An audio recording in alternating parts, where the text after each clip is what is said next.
reaction that we've really never quite seen before. And I feel, you know, I gave a speech. United We Stand asked me to come down and talk, so I did.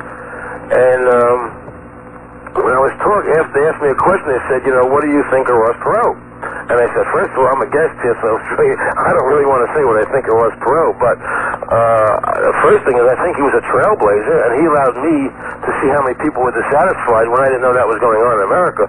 But as far as what he stands for, and United We Stand, what does United We Stand mean? What does it stand for? I mean, it's United We Stand what? I mean, he even talks about the budget. He never talks about the police state, totalitarianism, and all those other things that really matter. And he doesn't care about the Constitution. No, he said that. He thinks it's an old, outdated document penned by doddering old men over 200 years ago. It's got to be changed. Exactly. But what he did do was show there are millions and millions of people who were dissatisfied. So now, when we get these millions and millions of people under a roof that's actually fighting the totalitarianism and fighting the federal government and not being a puppet of the government, as I think Ross Perot was, then we can really be effective and we can win. And I think Man as Hell is going to do that. I think it's going to replace United We Stand in terms of the kind of mass of people and stand for something that's really important, and that's fighting the police state. And that's the main objective. And also in this way, all these groups, you know, the Grand Groups and the IRS groups, the people that are fighting each other, they don't have to give up their own little piece of the world, you know, to join Man as Hell. They're still fighting their own little piece that they're fighting. They're their own tentacle. And people are really responding in just a really great way, boy. I've been overwhelmed. I've been really overwhelmed. Anybody, by the way, anybody listening who lives near Las Vegas, on Monday night, I'll be at the Showboat Hotel. It starts at 7 o'clock. They're showing a 90-minute video. It's for free.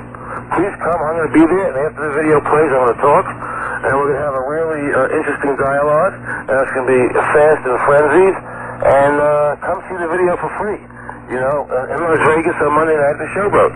And we're going to have a big crowd there, and it's going to be a guest. Are you on the marquee? Am I on the marquee? Yeah. What does that mean? Outside the hotel, the big sign that says who's playing at the Showboat? Not that I know of.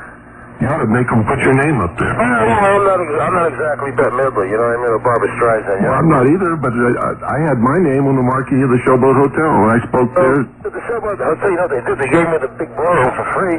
They could make a contribution. That's what we're trying to do. Yeah. Get people to know what's going on. Yeah, I mean, they've been really, I think they only put your name up there when you charge money to go, so they can make some bucks. You know, but they're doing it for free. They give us the ballroom for free. We don't charge people to come in. And, tell you the truth with it, my name's up on the marquee, and I couldn't really give a damn. So, you know, all I care about is people show up, people get educated, and that this movement really kicks into high gear.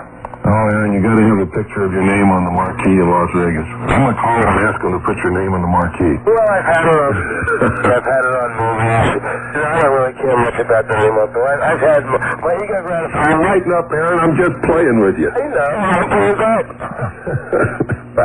You know, I've had out there, so who cares anymore about this stuff? Let's win this battle. Let's get off our butts and let's win this thing.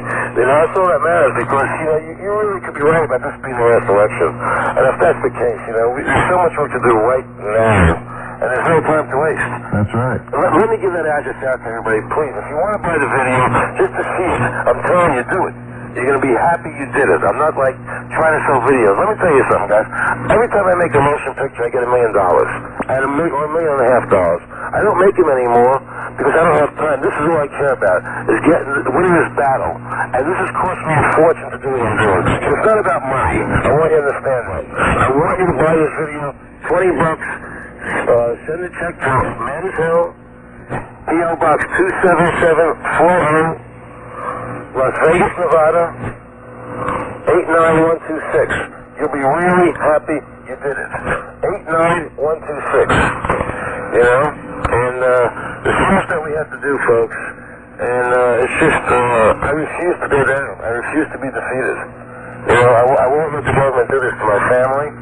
This H.R. 1617 is one of the most disgusting pieces of legislation I've ever seen in my life. The Career Planning Act. Have you discussed that on the show much, Bill? What's that? H.R. 1617, the Career Planning Act. Oh, yeah. We've talked about it. It's disgusting. I mean, yeah. Channeling children into specific careers, whether they want to be that or not. Once they're in that track, that's all they're ever going to be. Exactly. They want to make them little tax-paying units. You know? Paying the master. Yeah. It's disgusting. And this whole thing about kids being forced to wear uniforms to fight crime. Yeah. It's about that. It's about indoctrination of the children. Yeah. I gotta ask you something else. This is really bothering me. When we were trying to find a candidate for president, we considered Charlie Duke, and you had some private conversations with him, and later I did too. And we discovered that his true politics are not what the world thinks that they are, and so we rejected him as a political candidate. And then he came in as the chairman of the attempt to destroy the Constitution Party. Why in the world do you have him on your video? Sure, I'm very happy to tell you. First of all, my conversation with Charlie Duke that you're referring to, him and I had a major disagreement about education. He thought education at the time was something the government should be involved in, and I explained to him that it wasn't. We had a major battle, and later on he capitulated in that stance, and he said I was right, and that he was wrong, and that and he apologized. As far as not apologized, he just said that he copied the Constitution and giving the federal government anything in the education. And his own personal take on it was that so everyone should. So that's what I related to you, and that was one of the reasons why we didn't want to get him involved. But later on, when you're talking about becoming chairman of this, trying to take over the party, I wasn't there for that. I was already gone. So I don't know all the details of what happened then. I wasn't really a part of it. I wasn't. Well, in the next issue of Veritas, it's going to be the headline frontline story. We're going to expose Charlie Duke for what he's been doing and what he's done to those freemen up there in Montana, what he did to the Constitution Party, and what his true politics are. What happened with the freemen? What happened up there? Tell me what happened. Oh, he went up there to try to negotiate and ended up as a propaganda organ to justify the FBI's doing whatever they want to those people. I mean, when he said they have to feel some pain. Oh, he said they have to feel some pain. He said that they better get those girls out of there because the freemen are liable to sell them to the highest bidder.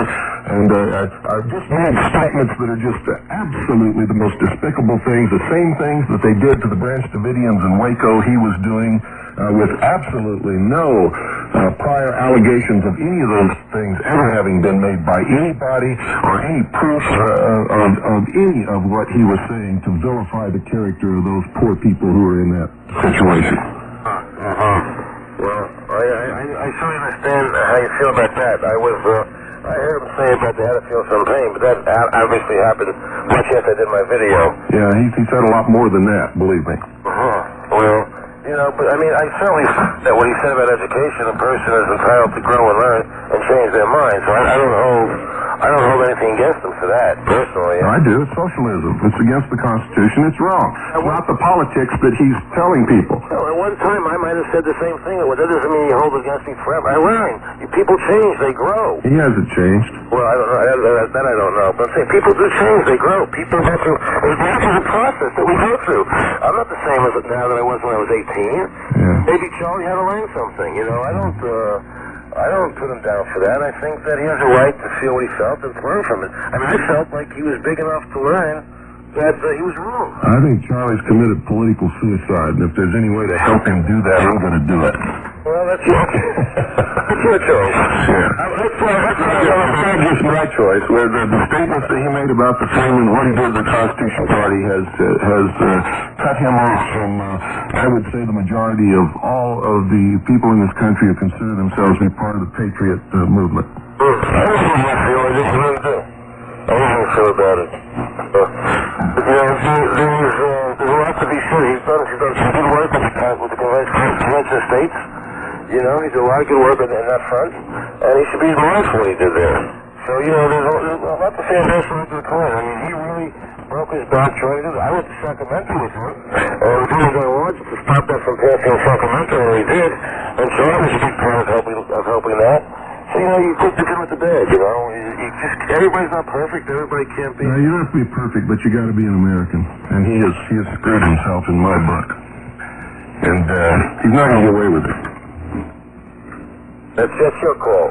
You better believe it. And my call carries a lot of weight. I got to tell you that. I certainly believe that too.